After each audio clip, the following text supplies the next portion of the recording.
Welcome friends, প্রত্যেকের স্বাগত আমাদের ইউটিউব চ্যানেলে। যে সমস্ত ভিউয়ার্সরা প্রথমবার চ্যানেলটি দেখছেন তারা অবশ্যই চ্যানেলটি সাবস্ক্রাইব করে দেবেন এবং চ্যানেলের পাশে থেকে বেল আইকনটি প্রেস করবেন, যাতে এই ধরনের খবর সবচেয়ে আগে সবচেয়ে দ্রুত আপনাদের কাছে পৌঁছে যায়।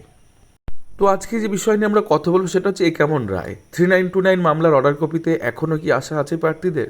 শেষ রক্ষা আদৌ হবে কি, এ বিষয় নিয়ে আজকে আমরা আলোচনা করব। দেখুন, সুপ্রিম কোর্টের রায় নিয়ে কিছু বলাটা আমাদের দৃশ্যতা হবে। তো আমরা সুপ্রিম কোর্টের রায় কী দিয়েছে সেটা তো পরে আসছি, বাট তার আগে যে পদ্ধতিতে রায়টা দেওয়া হয়েছে সেই পদ্ধতি নিয়ে কিন্তু আমাদের একটু প্রশ্নচিহ্ন থাকছেই। তার কারণ হচ্ছে সিঙ্গেল বেঞ্চে যে মামলা 1.5 বছর ধরে চলেছে, ডিভিশন বেঞ্চে একটা সময় ধরে চলেছে, কিন্তু সুপ্রিম কোর্টে যাওয়ার পরে একদিন আর একটু সময় অংশ শুনানি করেই কিন্তু মামলাটা নিষ্পত্তি করে দেওয়া হলো এবং অনেকগুলো জিনিস ওভারলুক করা হলো। এবং দেখবেন জাজমেন্ট কপিতে কিছু কিছু জিনিস আছে স্ববিরোধী জাজমেন্ট কিন্তু ওখানে দেওয়া হয়েছে, সেটা নিয়ে আমরা আলোচনা করব। তো যাই হোক, এইখানে কিছু কিছু মানুষ দেখছি যে একটা অন্যায় বিষয়কে তারা সাপোর্ট করছেন, তারা উল্লাস করছেন, কিন্তু বিষয়টা উল্লাসের নয়। আজকে যোগ্য প্রার্থীরা তারা কোথাও গিয়ে ধরে নিন এই যে 16,500টা পদ, সেখানে আজকে বিষয়টা এমন দাঁড়ালো যে 16,500 পদ দিয়ে আমি 16টা নিয়োগ দিয়েছি, বাকিটা আমি করব না, স্বেচ্ছাচার, মানে জোড়াজুড়ি ব্যাপার, এরকম একটা ব্যাপার। তো 16,500 পদ দিয়ে 16টা পদ পূরণ করা এটা যেমন অন্যায়, তেমনি 16,500 পদ দেখিয়ে 12,000 নিয়োগ করাও অন্যায়। তো এই দুটোই অন্যায়, মানে সেটা একটা হোক বা একাধিক হোক, অন্যায় তো অন্যায়। তো এটাকে যারা সাপোর্ট করে কথা বলছেন তারা এই যে যারা নিয়োগকারী সংস্থা, প্রাথমিক শিক্ষা পর্ষদ, তৎকালীন পর্ষদ সভাপতি দুর্নীতির কারণে জেলে, তৎকালীন শিক্ষামন্ত্রী দুর্নীতির কারণে জেলে, একাধিক মন্ত্রী সন্ত্রী সব জেলে গেছে কিসের কারণে? দুর্নীতি করার কারণে। এই যে ভাবুন না, একটা নিয়োগ প্রক্রিয়া, একটা রুলস 2014 টেট থেকে ধরুন 3টে অংশের নিয়োগ সম্পন্ন হয়েছে, একটা 2016 সালে, একটা 2020 সালে এবং একটি 2022 সালে। 3টি নিয়োগ প্রক্রিয়া। আজকে ভাবুন তো, একটা প্যানেল নিয়ে যদি আপনাকে একটা ছোট্ট প্রশ্ন করা হয় যে কোন প্যানেল আপনি দেখেছেন, শুধুমাত্র আপনি বলবেন না আমি যে প্যানেলটা সবসময় দেখেছি সেটা হচ্ছে 11,765 প্যানেল, যেটা কিনা ওই সভাপতি জেলে যাওয়ার পর, নতুন সভাপতি আসার পর বা রাজ্য সরকার একটু ভাবমূর্তিকে ঠিক করার জন্য সুপ্রিম কোর্টে গিয়ে প্যানেল জমা করেছে প্রাথমিক শিক্ষা পর্ষদ। আমরা একটু দেখে নিই যে কী কী হয়েছিল 3টে প্যানেলের সাথে, তাহলে বুঝতে পারবেন যে অন্যায় বিষয়টাই আপনার কীভাবে সাপোর্ট করছে। দেখুন, 2016 সালের রুলসে একই রুলসে তেমন কোনো পরিবর্তন নেই, 3 প্রকার বেনিয়মে নিয়োগ হচ্ছে। কী করে? 42,949 নিয়োগে আপনি কোনোদিন প্যানেলই দেখেননি। রাতের অন্ধকারে SMS এর ভিত্তিতে নিয়োগ হচ্ছে, ইমেলের ভিত্তিতে নিয়োগ হচ্ছে, প্যানেল ভ্যানিশ। আজ পর্যন্ত দিনের আলোতে কোনোদিন প্যানেল আপনি দেখতে পারেননি যে কোন জেলা, তখন ডিস্ট্রিক্ট ওয়াইজ ছিল, কোন জেলায় কত কাট অফ গেছে, এটা আপনি আলাদা করে হয়তো কাট অফ প্রাথমিক শিক্ষা পর্ষদ দিয়েছে, বাট প্যানেল আপনি দেখতে পাননি। ঠিক আছে, এটা গেল নাম্বার 1। 42,949 প্যানেল কেউ কোনোদিন দিনের আলোতে দেখতে পায়নি। পরবর্তী ক্ষেত্রে ব্রেকআপ একটা চালিয়ে দিচ্ছে, সেটাকে প্যানেল বলে চালানোর কোনো চেষ্টা করে যাচ্ছে প্রাথমিক শিক্ষা পর্ষদ। এত বড় কী বলবো, ঘুরিয়ে জিনিসগুলোকে করার চেষ্টা করছে। দেন 16,500 প্যানেল একটা দিল, সেটা নাকি হ্যাকিং হয়ে গেল, সেটা আবার হ্যাক হয়ে গেছে, সেটা আবার পুরো অংশের প্যানেল নয়, সেখানে আবার 1216টা সিট কেটে রাখা হলো, সেটাকে আবার পরবর্তী ধাপে ধাপে করা হলো। দেন 11,765 প্যানেল সুপ্রিম কোর্টে জমা দিয়েছে প্রাথমিক শিক্ষা পর্ষদ এবং মোটামুটিভাবে এই প্যানেলটাকে ফ্রেশ প্যানেল বলা যায়। এবার আমরা চলে আসবো যে লজিক্যাল ফ্যাক্ট, যেটা আমরা গতদিন আলোচনা করছিলাম, যে 16,500 নোটিফিকেশন যে কারণের জন্য আলী হাসান মণ্ডলের 3929 মামলাটাকে খারিজ করা হলো, সেই মামলাটা দিয়ে কাউন্টার করার মতো কতগুলো জায়গা ছিল। নোটিফিকেশন 23/12/2020 সালে বেরিয়ে গেল। দেন ফার্স্ট মেরিট লিস্ট 15/2/2021। ভালো করে ডেটটা দেখুন, প্যানেল এক্সপায়ার করছে ফার্স্ট মেরিট লিস্ট হিসাবে 15/2/2022 সালে।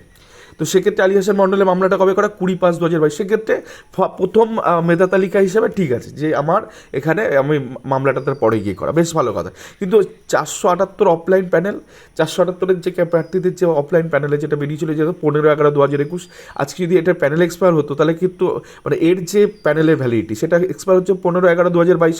তাই আলী হাসানের মণ্ডল 20/5/2022 মামলাটা করা, তাহলে এর মধ্যেও কিন্তু আলী হাসানের মামলাটা হচ্ছে। তো প্যানেল এক্সপায়ার করার বা প্যানেল নিঃশেষিত হয়ে যাওয়ার পরে নয়, তার আগেই কিন্তু হয়েছে। দেন নাম্বার 4, 478 বা 738 রং কোশ্চেন প্যানেল, সেটা 24/3/2022। তো এর এক্সপায়ারি কবে হতো প্যানেলের? 24/3/2023 সালে কিন্তু আলী হাসান মণ্ডলের মামলা দেখুন 20/5/2022 করা। অর্থাৎ এই একাধিক পয়েন্টে কিন্তু আলী হাসান মণ্ডলের মামলা কিন্তু কোথাও না কোথাও গিয়ে কিন্তু ওই এক্সপায়ারি প্যানেলের আগে, অর্থাৎ প্যানেলটা কিন্তু নিঃশেষিত হয়ে যাওয়ার আগেই কিন্তু করা। এবার আপনাদের যে লজিক্যাল জায়গাটা আপনাদের দেখাবো, যেটা কিনা গতদিন আমরা আলোচনা করিনি, সেটা হচ্ছে দেখুন এই যে 105% প্যানেলের পরিবর্তে 100% প্যানেল কিন্তু এটা পর্ষদের বেনিয়ম। কেন বলছি এই কথা? কারণ টোটাল রিক্রুটমেন্টটা আপনার 105% রিক্রুটমেন্ট, কখনো এটা 100% রিক্রুটমেন্ট নয়। রুলস সেটা বলছে না, কারণ জাস্টিস ঋষিকেশবাবু যিনি অর্ডারে লিখেছেন কথাটা, যে রুল 8 ফ্রেম করে জিনিসগুলো করতে হবে। রুল 8 মানে রুল 8-এর 5 যেমন আছে, তেমনি রুল 8-এর 6ও তার মধ্যে পড়ে। অর্থাৎ এই গোটা নিয়োগ প্রক্রিয়া, সেটা 2009 হতে পারে, 2016 হতে পারে, 2020 হতে পারে, 2022 হতে পারে, প্রত্যেকটা নিয়োগেই গোটা নিয়োগ প্রক্রিয়া ইনিশিয়েট হবে 105% প্যানেলে। তবে গিয়ে সেইটা পুরোপুরি আসার পরে সেইটার ভ্যালিডিটি হচ্ছে আপনার 1 বছর। সেটাই 1 বছর, তারপরে প্যানেলটা এক্সপায়ার করবে।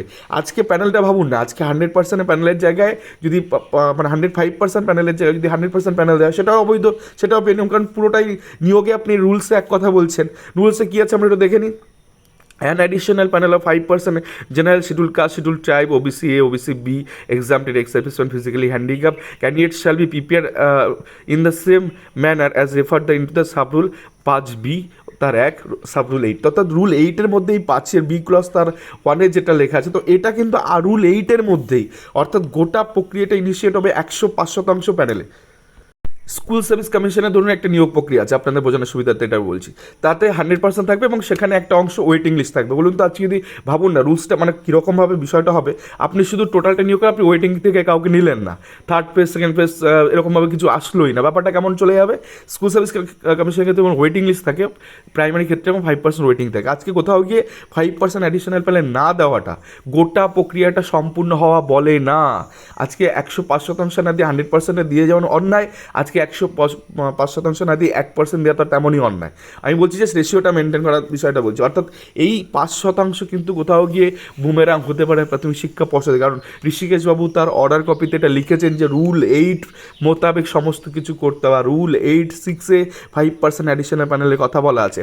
এবং এখানে শুধু এখানেই শেষ নয়, এখানে যে আরও বিষয়টা বলা আছে যে যদি উপযুক্ত প্রার্থী পাওয়া না যায়, সেক্ষেত্রে এক্স সার্ভিসম্যান এবং উপযুক্ত প্রার্থী যদি পাওয়া না যায়, তাহলে এক্সামটেড ক্যাটাগরিতে অর্থাৎ এসি ক্যাটাগরিতে, ধরুন এসি ক্যাটাগরিতে 100টা সিট আছে, সেখানে 2জন মাত্র এসি ক্যাটাগরি পাওয়া যায়। তো এখানে কিন্তু রুল 8(6) মোতাবেক এই সমস্ত প্রার্থী, সাধারণ প্রার্থীরা এখানে কনভার্টেড হবে। প্রাথমিক শিক্ষা পর্ষদ দেখাতে পারবে, যেমন 5%টা তারা মানে মরে গেলেও দেখাতে পারবে না যে 5% আমরা এটা দিয়েছিলাম। তো এটা কিন্তু 105% প্যানেল হলো না, তো সেক্ষেত্রে প্যানেল এক্সস্টেড বা প্যানেল এক্সপায়ার করার ব্যাপার তো তার পরে যদি তুমি পুরোটাই দাওই না, তার এক্সপায়ার করার ব্যাপারটা কোথায় আসবে। দেন তারপরের যে রুল 8(6)-এর মধ্যে এগুলো আছে, এক্স সার্ভিস মানে উপযুক্ত প্রার্থী নেই, সেখানে তুমি কনভার্ট করেছো, প্রাথমিক শিক্ষা পর্ষদ কিন্তু করেনি, এক্স সার্ভিস মানে করেছে, এক্সামটেডে করেছে, করেনি। তো এই জিনিসগুলো কিন্তু কোথাও না কোথাও রুল যে অর্ডার কপি যখন সামনে আসবে, তখন দেখবে রুল 8-এর কথা প্রসঙ্গ বলা আছে, আর রুল 8টা কিন্তু নিজেরাই ওরা ভায়োলেশন করে বসে আছে। তো যাক, এইখানে একটু ছোট্ট আশার আলো আছে। রিভিউ পিটিশন যদি দাখিল হয়, যেহেতু ভ্যাকেশন পড়ছে তো ভ্যাকেশনের পরে হবে, তো সেক্ষেত্রে 5% অ্যাডিশনাল প্যানেল না দিয়ে প্রাথমিক শিক্ষা পর্ষদ গোটা নিয়োগ প্রক্রিয়া সম্পন্ন করেনি 2020 সালের যে নিয়োগ প্রক্রিয়া হয়েছে। তো এটা একটা মেজর পয়েন্ট। দেন এই সাথে সাথে এই কনভার্টেড সিট সেটাও করেনি, এবং তার সাথে সাথে প্যানেল এক্সপায়ারের ক্ষেত্রে 478 বা 738 সেগুলো অবিচ্ছেদ্য অংশ, সেটার ডেটও আমাদেরকে দেখতে হবে। তো এই কিছু কিছু লজিক্যাল পয়েন্ট আছে যেখানে কি কিন্তু এখনও একটা ছোট্ট আশার আলো কোথাও কি কিন্তু টিম করে জ্বলছে।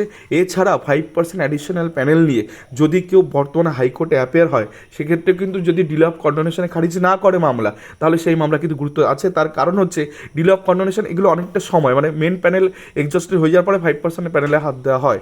তো মোদ্দা কথা এই জায়গা থেকে কোর্টের দ্বারস্থ যে কেউ হতেই পারে, যদি ডিলে অফ কন্ডোনেশন যদি এখানে না কাজ করে, তাহলে সেক্ষেত্রে কিন্তু এটা পরিষ্কার বলা যায় এই মামলা কিন্তু গুরুত্ব পাবে। কারণ প্রাথমিক শিক্ষা পর্ষদ কোথাও গিয়ে এই রুলের মধ্যেই তারা মানে কোথাও গিয়ে বন্ধনীর মধ্যে আটকে আছে, সেই রুলের বাইরে গিয়ে তারা কিছু করতে পারবে না। তো 5% প্যানেলটা রুলে দেওয়া আছে, 8(6) রুলে কিন্তু উল্লেখ করা আছে। অর্থাৎ উল্লেখিত গেজেটে উল্লেখিত নিয়মে উল্লেখিত জিনিসকে তারা না দিয়ে তারা বেনিয়ম অনিয়ম করছে।